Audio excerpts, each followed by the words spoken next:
Em nome do Pai, do Filho e do Espírito Santo. Amém. Proclamação do Evangelho de Jesus Cristo segundo Lucas. Naquele tempo, o anjo Gabriel foi enviado por Deus a uma cidade da Galileia chamada Nazaré, a uma virgem prometida em casamento a um homem chamado José. Ele era descendente de Davi e o nome da virgem era Maria. O anjo entrou onde ela estava e disse: Alegra-te, cheia de graça, o Senhor está contigo. Maria ficou perturbada com estas palavras e começou a pensar qual seria o significado da saudação.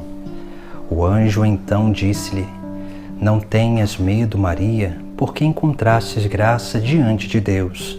Eis que conceberás e darás à luz um filho, a quem porás o nome de Jesus. Ele será grande e será chamado Filho do Altíssimo, e o Senhor Deus lhe dará o trono de seu pai Davi. Ele reinará para sempre sobre os descendentes de Jacó, e o seu reino não terá fim. Maria perguntou ao anjo: Como acontecerá isso, se eu não conheço homem algum?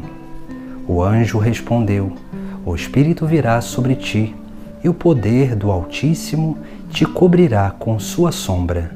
Por isso o menino que vai nascer será chamado Santo, Filho de Deus. Também Isabel, tua parenta, concebeu um filho na velhice.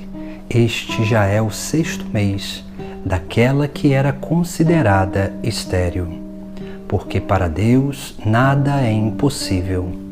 Maria então disse: Eis aqui a serva do Senhor, faça-se em mim segundo a tua palavra. E o anjo retirou-se. Palavra da salvação. Hoje celebramos a Imaculada Conceição da Virgem Maria. Esse dogma que nos traz um grande ensinamento sobre a obra redentora de Cristo.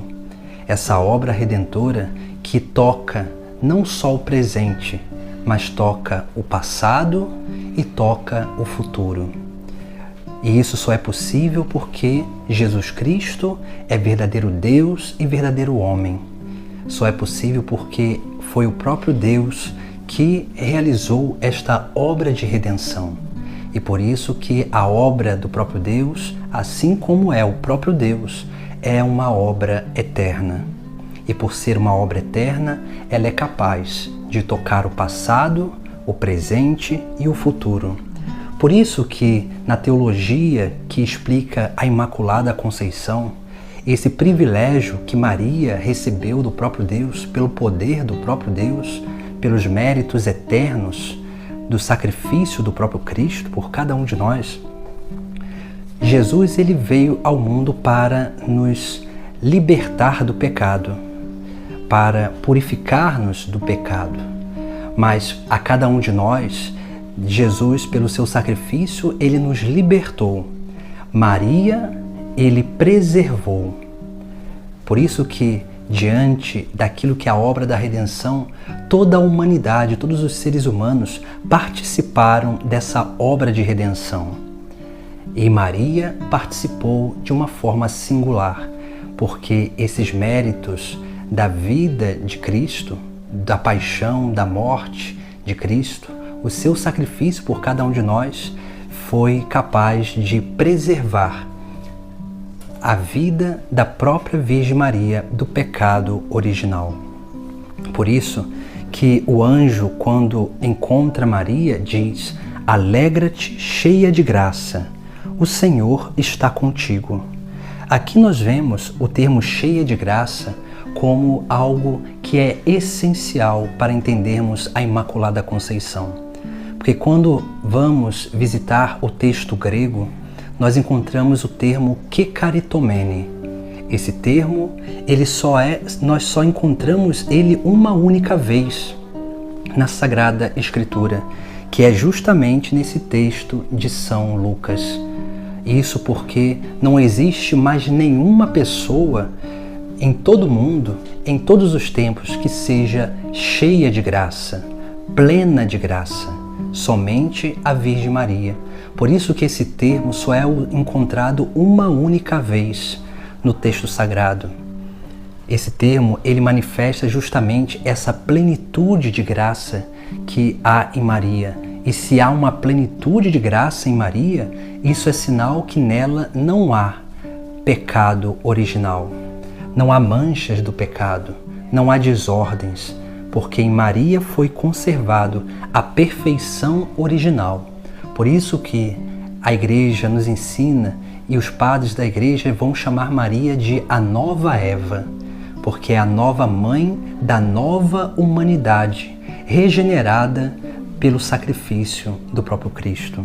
E assim nós precisamos cada vez mais entender essa solenidade, que nos chama a reconhecer Maria como mãe, como nossa mãe, aquela que gera em nós o próprio Filho de Deus.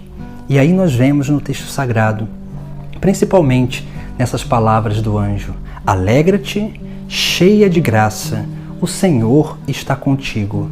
3 coisas: a alegria, que é a alegria da bem-aventurança, da experiência dessa felicidade eterna já nesta terra, a graça divina, que todos nós precisamos ser recipientes dessa graça, porque é essa graça divina que vai alimentando a chama da nossa fé. E o Senhor é contigo, ou seja, para que o Senhor seja conosco, é necessário que nós sejamos escravos desse Senhor. Essas 3 realidades se manifestam na vida da Virgem Maria. Maria é plenamente alegre, feliz. Maria é a cheia de graça. E o Senhor está com ela porque ela é uma verdadeira escrava do Senhor. Nós precisamos aprender a imitar a Virgem Maria para participarmos dessa alegria eterna, para que possamos nos abrir à graça divina e possamos realmente fazer a vontade de Deus em todos os momentos da nossa vida.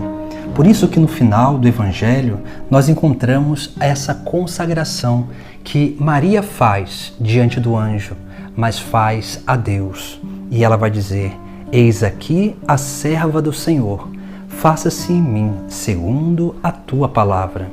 Ou seja, eis aqui a serva do Senhor, e o termo na tradução a nossa tradução, ela não é boa, porque traz o termo serva, mas na verdade no texto grego o termo original a tradução seria escrava.